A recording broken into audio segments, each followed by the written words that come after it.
제가 한 30년 이상 가지고 다니는 그 볼펜이 있습니다.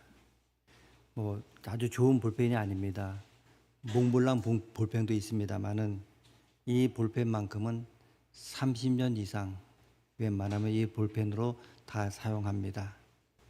계속해서 여러 볼펜들이 선물로 받긴 합니다만은 그러나 늘 손이 가는 것은 이 볼펜입니다.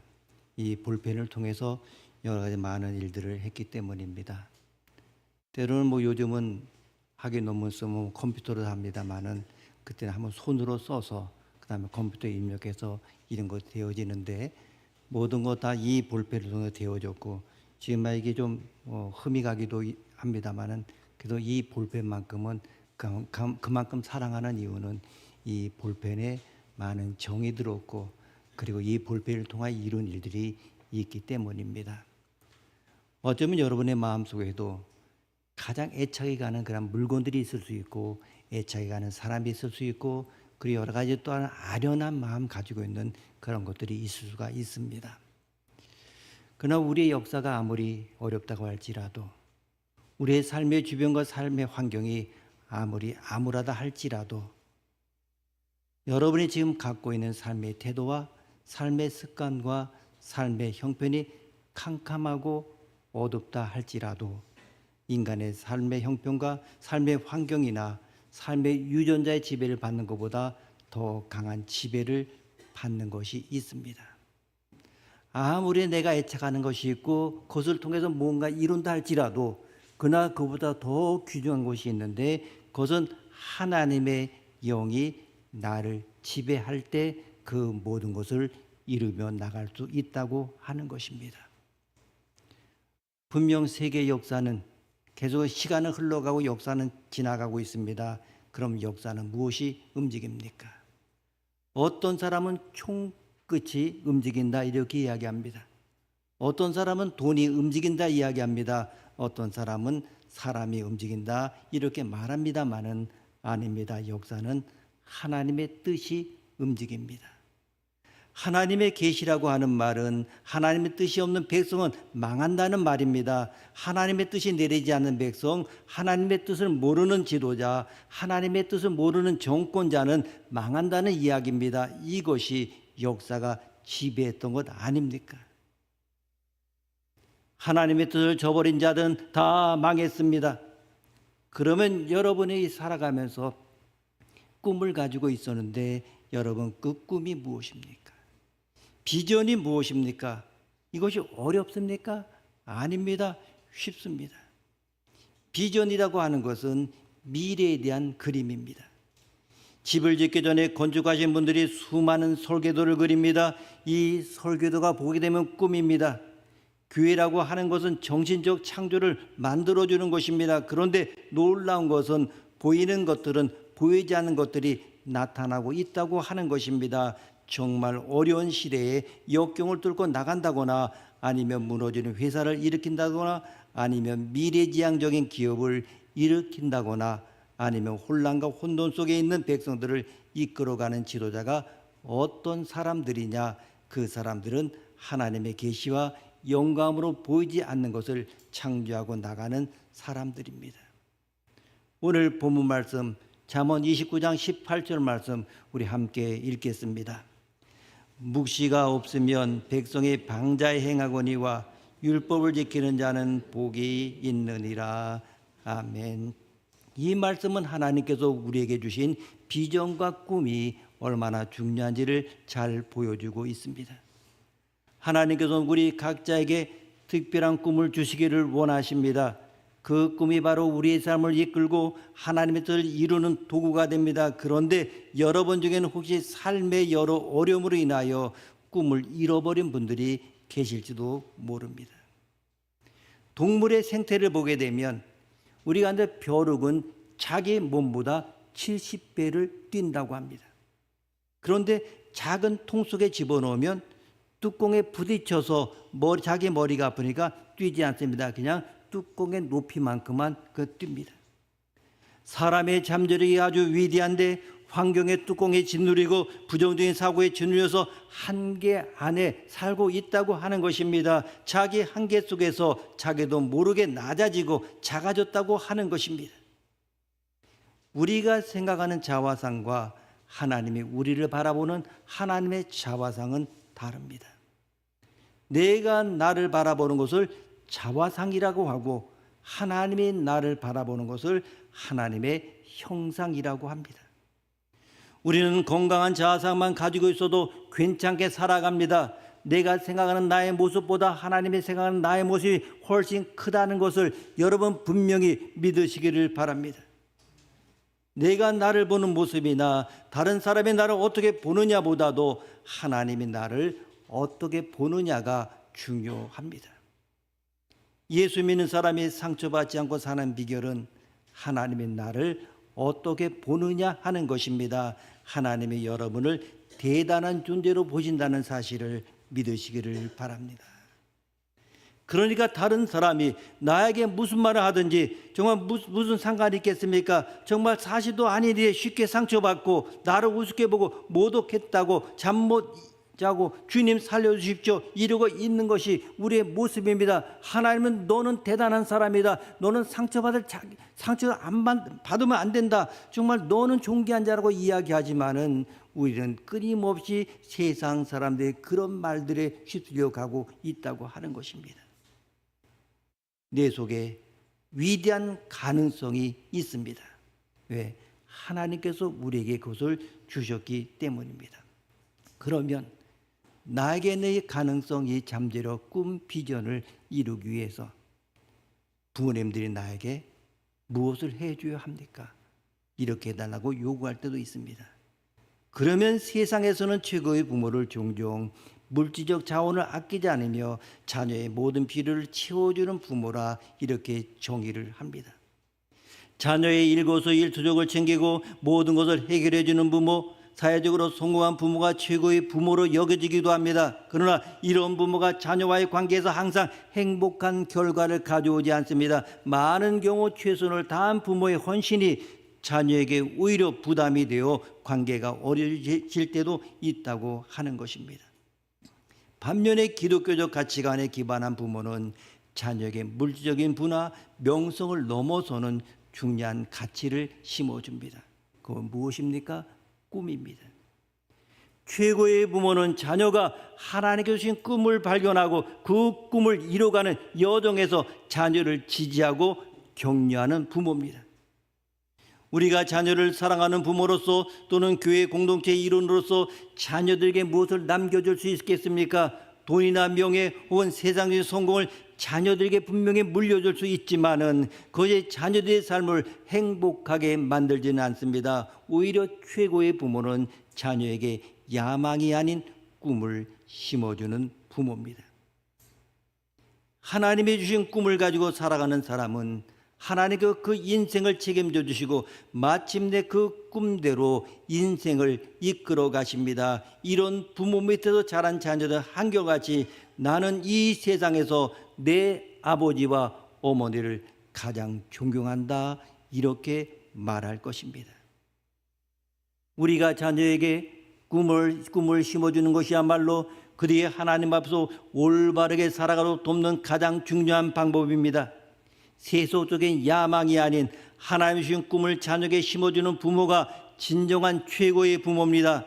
하나님의 꿈을 가지고 살아가는 사람은 하나님께서 그 인생을 책임지시고 그 꿈을 이루어 가십니다. 이러한 꿈은 고난과 역경 속에서도 흔들리지 않고 하나님께서 인도하시는 길을 따라가게 되는 것입니다.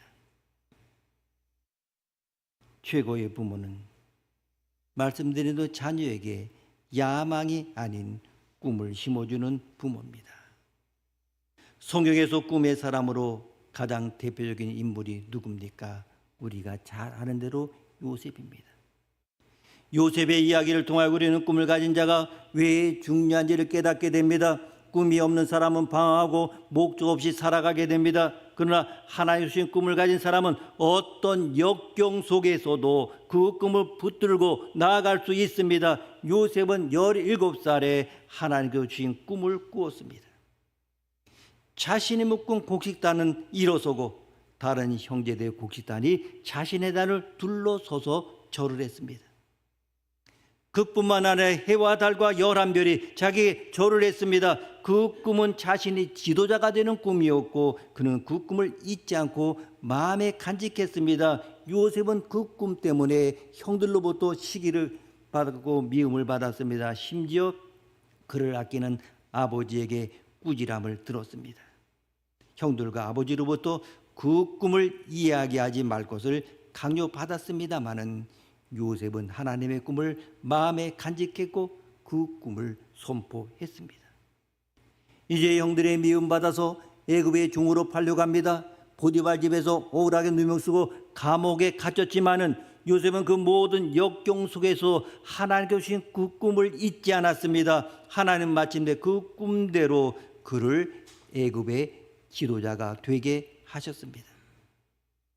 왜 꿈을 꾸는 자가 되어야 합니까? 오늘 본문에 묵시가 없으면 백성이 방자에 행한다 말씀하고 있습니다. 비전이 없는 곳에서는 백성이 망한다. 의역하면 비전이 없는 백성은 망한다는 것입니다. 요셉은 야곱의 아들 가운데 11번째 아들입니다. 성경은 창세기 37장부터 50장까지 요셉에 관한 그 내용을 기록하고 있습니다. 꿈이 없는 다른 형제들에 대해서는 별로 기록하지 않고 있습니다. 이는 하나님이 꿈꾸는 자와 함께 하시고 꿈꾸는 자에게 관심을 갖고 계시는 것을 보여주고 있습니다. 예수님도 늘 제자들을 앉혀놓고 꿈에 대한 이야기를 들려주셨습니다. 마태복음 28장 19절 말씀 보면 너희는 가서 모든 민족을 제자로 삼아. 요한복음 21장 17절 말씀 보면 내 양을 먹이라. 요한복음 14장 12절 보게 되면 나를 믿는 자는 내가 하는 일을 그도 하게 될 것이다 말씀하고 있습니다. 오늘도 하나님은 꿈꾸는 자를 찾으십니다. 하나님은 우리 안에 소원을 두고 행하시는 분이시기 때문입니다. 빌립보서 2장 13절 말씀 보게 되면 너희 안에서 행하시는 하나님이시니 자기의 기쁘신 뜻을 위하여 너희에게 소원을 두고 행하게 하시나니. 아멘. 하나님은 자기의 기쁘신 뜻을 이루고자 하실 때 우리 밖에서 우리 외부에서 어떤 일을 시작하지 않으십니다. 가장 먼저 우리 안에 소원을 두고 꿈을 꾸게 하십니다. 그래서 사도행전 2장 17절 말씀 보게 되면 말세에 내가 내용을 모든 육체에 부어주리니 너희 자녀들은 예언할 것이요 너희 젊은이들은 환상을 보고 너희 늙은이들은 꿈을 꾸리라. 아멘. 성령이 임하시면 젊은이도 환상을 봅니다. 이것은 비전을 보는 것입니다. 늙은이도 꿈을 꿉니다. 성령은 꿈을 주시는 영이기 때문입니다. 성령이 충만한 사람은 언제나 꿈을 꿉니다. 반면 악령은 절망의 영, 탄식의 영으로서 우리 꿈을 산산조각나게 만들고 낙심에 이르도록 합니다. 꿈꾸는 자를 싫어합니다. 사람들은 하나님이 주신 꿈을 가진 자는 순풍에 돛을 단 듯이 인생이 평탄하고 고난도 없고 만사가 형통하리라 이렇게 생각합니다. 그러나 하나님이 주신 꿈을 갖게 되면 그 꿈을 이루지 못하게 하려는 어둠의 영과 치열한 영적 전쟁을 치러야만 합니다.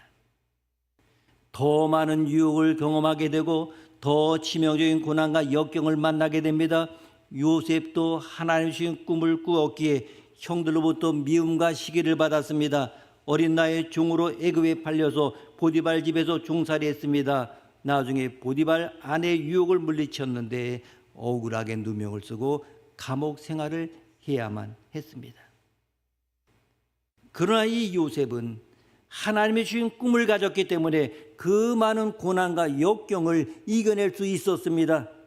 하나님이 주신 꿈이 분명하면 유혹을 이겨낼 수 있습니다. 내 힘으로는 고난과 역경을 극복할 수가 없고 세상의 물질과 명예의 꿰매 빠지지 않을 수가 없습니다. 그러나 하나님이 주신 꿈이 분명하면 그 꿈 때문에 고난을 이겨낼 수 있고 세상의 유혹도 이겨낼 수 있습니다.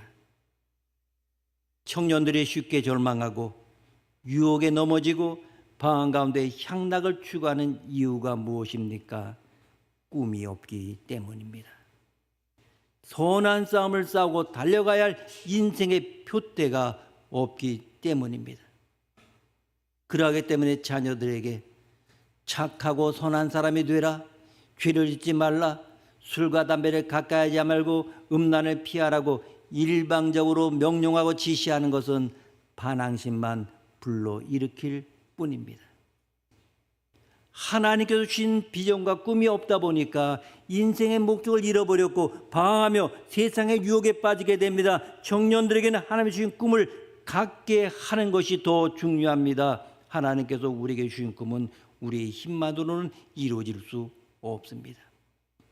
그러나 그 꿈이 분명하다면 우리는 그 꿈 때문에 있는 어려움과 고난을 이겨낼 수 있습니다. 요셉이 그랬듯이 우리도 하나님이 주신 꿈을 붙들고 그 꿈을 이루기 위하여 나아가야 합니다. 시편 107편 30절에 보면 그들이 평온함으로 말미암아 기뻐하는 중에 여호와께서 그들이 바라는 항구로 인도하시는도다. 아멘. 여기서 바라는 항구라고 하는 것은 곧 소원의 항구를 말합니다. 이 소원의 항구라고 하는 것은 미래적인 관점에서 보게 되면 장차 우리가 들어갈 영원한 천국을 가리킵니다. 역사적 관점에서 보게 되면 바벨론의 포로로 끌려가던 백성들이 예루살렘으로 돌아오는 것입니다. 그러나 오늘 우리에게 있어 소원의 항구는 곧 비전의 항구를 뜻합니다. 고대 철학자 세네카는 인생은 항해다라는 말을 남겼습니다. 인생에 언제나 순풍만 있는 것이 아닙니다. 거친 파도와 싸워야 할 때도 있습니다. 시편 107편에서 소원의 항구, 비전의 항구에 이르기 전까지 광풍을 만나기도 했습니다. 시편 107편 25절에 보게 되면 광풍이 일어나 바다 물결을 일으키는도다. 27절은 그들이 이리저리 구르며 취한 자같이 비틀거리니 그들의 모든 지각이 혼돈 속에 빠지는도다. 아멘. 인생이 너무 힘들어서 술에 취한 사람처럼 비틀거렸단 말합니다. 모든 지각이 혼돈 속에 빠져들었다고 하는 것은 아무리 생각해도 이해가 안 되는 일이 일어났다고 하는 것입니다. 하나님이신 마음의 소원을 따라 사는 우리 인생에도 이런 일이 있습니다. 시인은 이 상황 속에서 절망하지 않고 포기하지 않고 부르짖어 기도했습니다. 시편 107편 28절을 보면 그들의 고통 때문에 여호와께 부르짖으매 그러자 하나님은 그 기도를 들으시고 마침내 그들을 바라는 항구로 인도하셨습니다. 그래서 30절에 그들의 평온함으로 말미암아 기뻐하는 중에 여호와께서 그들이 바라는 항구로 인도하시는 도다. 아멘. 하나님이 주신 마음의 소원, 그 비전을 따라 살아가는 인생에도 고난과 역경 같은 광풍이 있기 마련입니다. 내 인생의 송두리째 흔들리고 모든 지각이 혼돈 속에 빠져 도무지 이해하지 않을 때도 있습니다. 하지만 하나님이 주신 꿈을 가진 자는 포기하지 않습니다. 부르짖어 기도합니다. 하나님 마침내 그들이 바라는 소원의 항구로 인도하십니다. 여러분, 비전이 있어야 비전의 항구로 인도함을 받습니다. 비전이 없는 사람은 인생을 허비하게 됩니다. 헬렌 켈러는 이 세상에서 가장 불행한 사람은 눈이 있어 보기는 보아도 비전이 없는 사람이라고 했습니다. 내 자녀가 야망이 아닌 꿈을 갖게 해야 됩니다. 최고의 부모는 자식의 정욕으로 점철된 야망이 아닌 하나님의 나라를 세워가는 꿈을 심어줍니다. 많은 사람이 야망을 꿈으로 생각하고 있습니다. 꿈과 야망은 다릅니다. 이 야망이라고 하는 것은 나로부터 시작됩니다. 그래서 중심이 바로 나입니다. 내가 잘 되는 것, 내가 높아지는 것, 내가 인정받는 것을 목표로 합니다. 반면 꿈은 우리 안에 소원을 두어 행하시는 하나님께로부터 주어집니다. 하나님이 내게 주신 꿈은 하나님이 내게 주신 상품, 달란트 그리고 기질과 연관되어 있습니다. 내가 잘 알 수 있는 것, 내가 좋아하는 것과 관련이 있습니다. 하나님이 주신 꿈의 중심은 바로 예수 그리스도입니다. 하나님이 주신 꿈은 나의 삶에 예수 그리스도가 살아 숨쉬는 것이고, 하나님이 주신 꿈의 최종 목적은 하나님이 하나님 되심을 드러내는 것입니다. 사람들은 꿈을 정의할 때 어떤 대학이나 직장에 들어가고 어떤 사업을 하고 이름 있는 사람이 되는 것으로 여깁니다. 엄밀하게 말하면 그것은 비전이 아닙니다. 이것들은 하나님이 주신 꿈을 이루고자 하는 과정이고 목표입니다. 목적이 아닙니다. 물론 목적을 이루기 위하여 목표가 반드시 있어야 합니다마는 과정과 목표를 꿈으로 생각해서는 안 됩니다. 저는 하나님의 계시를 받고 사는 사람은 온 백성의 힘보다 강하다고 하는 것을 압니다. 계시가 없으면 방자해집니다. 계시가 없는 사람은 백성을 망하게 만듭니다. 계시가 없으면 나라를 무너뜨리게 합니다. 여러분, 이스라엘 지도자 모세는 아신 대로 궁궐에서 왕자의 귀한 몸으로 40년을 살아온 사람입니다. 그가 미디안 광야에 던져졌을 때에 아는 사람과 모든 권력의 줄이 다 끊어졌을 때 그 사람이 다시 돌아와서 민족을 지도하는 위대한 지도자가 되리라고 누가 기대했겠습니까? 아무 기대도 없었습니다. 그러나 하나님의 계시가 임하는 사람 속엔 다시 기회가 옵니다. 여러분, 모세를 하나님 부르셨습니다. 많은 믿음의 사람들 하나님이 부르셨습니다. 그 음성을 우리는 들어야 합니다. 하나님의 계시가 임하는 사람 속엔 다시 기회가 옵니다. 하나님의 계시만 붙들면 다시 하나님께서 때를 주십니다.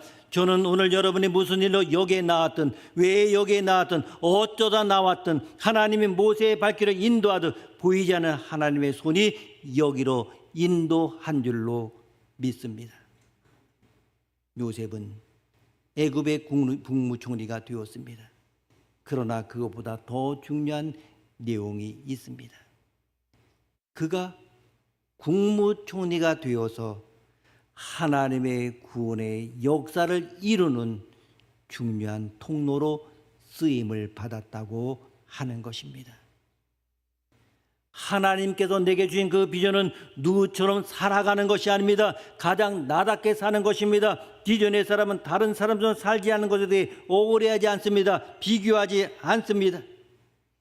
여호수아 갈렙 보게 되면 동시대 사람입니다. 동일한 업적을 남겼습니다. 후에 여호수아가 지도자가 되었고 갈렙은 아무 직책도 받지 못했습니다. 하지만 갈렙은 여호수아를 공격하거나 그에게 딴지를 걸지 않았습니다.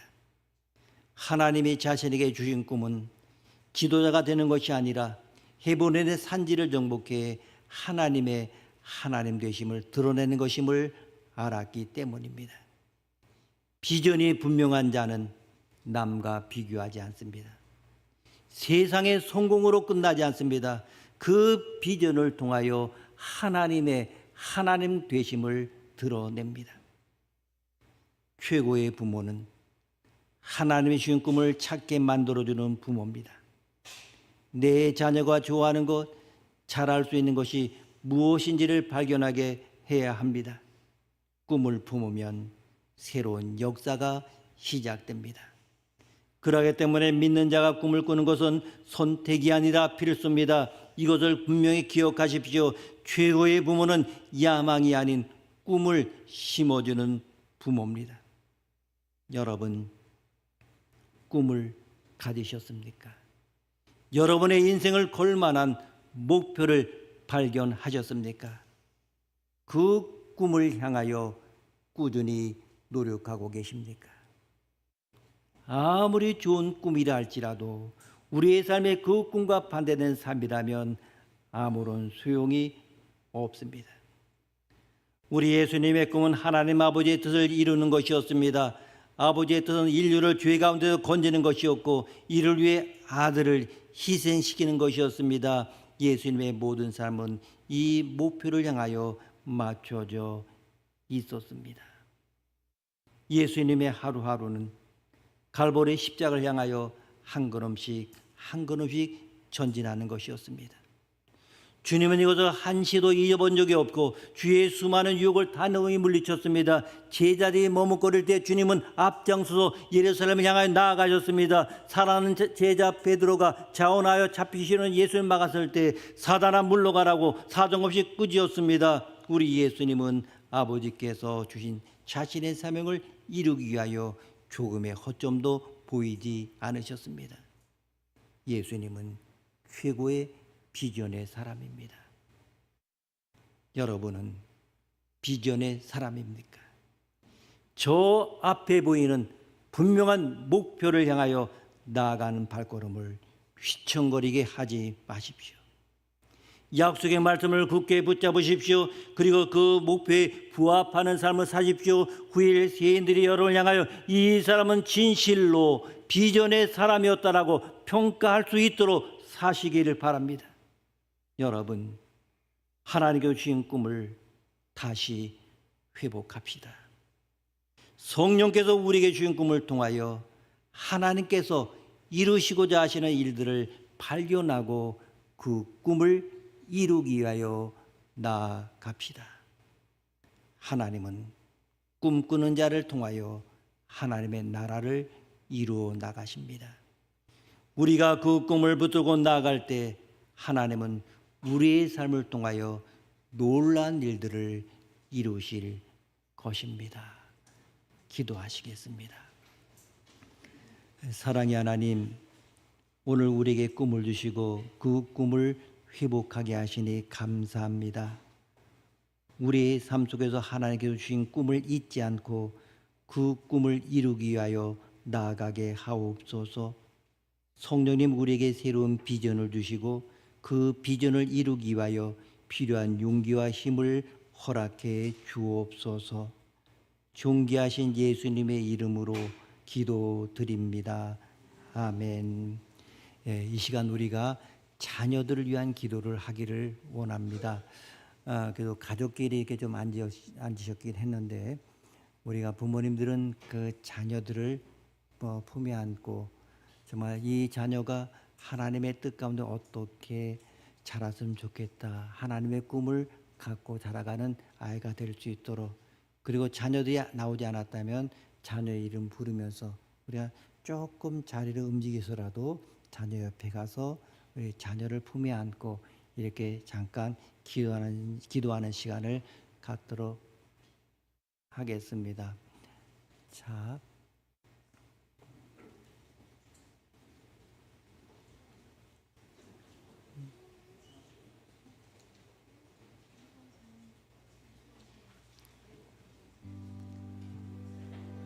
그러니 자녀들이 다 성장했다고 하면 또 여기 있는 우리 수익의 자녀들 위해서 함께 기도하겠습니다. 함께 기도하시겠습니다.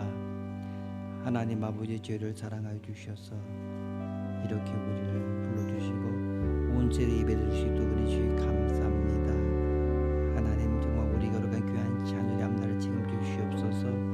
하나님 주신 그 꿈을 갖게 하시고 그 꿈을 온전히 이룰 수 있는 그대를 허락하여 주옵소서. 아버지 하나님, 주님이 예배의 소매기를 발견하고 그 길을 따라가는 데 필요한 모든 능력과 재능을 도와여 주시옵소서. 주님께 주는 꿈을 이루기 위하여 끊임없이 노력하며 주님의 영광을 드리는 삶을 살게 하여 주시옵소서. 주여, 우리 자녀의 마음에 사랑과 평강을 채워주시고 주님의 제가 다른 삶에 전할 수 있는 따뜻한 마음을 허락하여 주시옵소서. 하나님 아버지, 정말 의의 은혜로 가득 차게 하시고 주님의 뜻을 언제나 성장하게 하여 주시옵소서. 분별을 더주시고 세상의 유혹과 험한 길 속에서 주님의 말씀 따라 살아갈 수 있는 힘과 용기를 도와여 주시옵소서. 오 주님 감사합니다. 주 도와주시옵소서. 사랑의 하나님 아버지, 오늘 우리가 온 세대 예배를 함께 드릴 수 있는 은혜 주시니 감사합니다. 하나님, 부모들이 자녀들을 가슴에 품고 기도합니다. 주님께서 이 자녀를 사랑으로 지켜주시고 인도해 주셨으니 감사를 드립니다. 이 자녀의 삶이 주님의 은혜로 가득 차고 주님의 뜻 안에서 성장하게 하옵소서. 주님, 우리 자녀들에게 지혜를 도와여 주셔서 하나님의 진리를 깨닫고 바르고 선한 길을 선택할 수 있는 분별력을 허락하여 주옵소서. 세상의 유혹과 험한 길 속에서도 주님의 말씀을 따라 살아갈 수 있는 힘과 용기를 주시고 모든 일에 주님을 의지하며 주님을 높이는 삶을 살게 하여 주옵소서. 우리 자녀들의 앞길을 축복하셔서 주님이 예배하신 소명의 길을 발견하고 그 길을 따라가는 데 필요한 모든 능력과 재능을 더하여 주옵소서. 또한 주님께서 주시는 꿈을 붙들고 그 꿈을 이루기 위하여 끊임없이 노력하며 주님의 영광을 드러내는 삶을 살게 하여 주옵소서. 주님, 이 자녀의 마음에 사랑과 평강을 채워주시고 주님의 사랑을 다른 사람들에게 전할 수 있는 따뜻한 마음을 허락하여 주옵소서. 주님의 보호하심 속에 이 자녀가 건강하고 평안하게 자라게 하시며 신앙 안에서 굳건히 서서 주의 인도하심을 받는 귀한 자녀가 될 수 있도록 축복하여 주시옵소서. 예수님의 이름으로 기도드립니다. 아멘.